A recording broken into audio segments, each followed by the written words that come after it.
These are the four forces of flight: lift, drag, weight, and thrust. Thrust is the opposite of drag, and lift is the opposite of weight. For a forward motion of the airplane to occur, thrust must be greater than drag. For an upward motion of the aircraft to occur, lift must be greater than weight. This diagram demonstrates how wings create lift.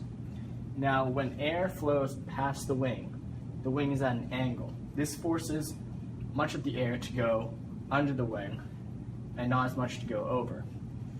Now, since more air molecules are traveling under the wing than over, there is a higher pressure because there's a great amount of air molecules in a smaller volume. Now, it's the opposite on the top, where less air molecules are in a greater volume and create a lower pressure. Whether the air is going over or under the wing, it is accelerating downwards. To explain lift, scientists looked at Newton's third law. For every action, there is an equal and opposite reaction.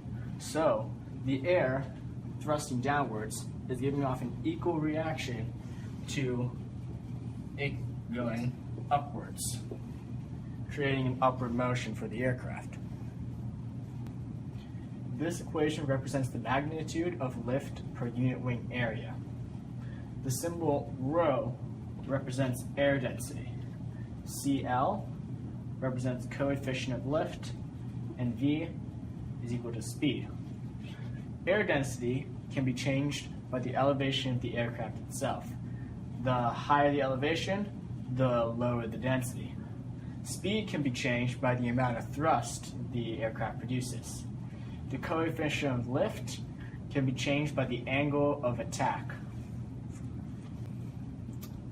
The angle of attack is created by two lines: the chord line, which is horizontal to the wing, and the direction line, which is the direction the aircraft is heading.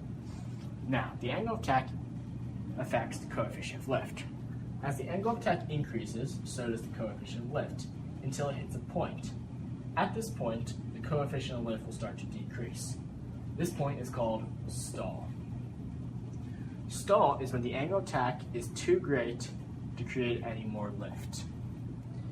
This concludes the end of our video. Thank you.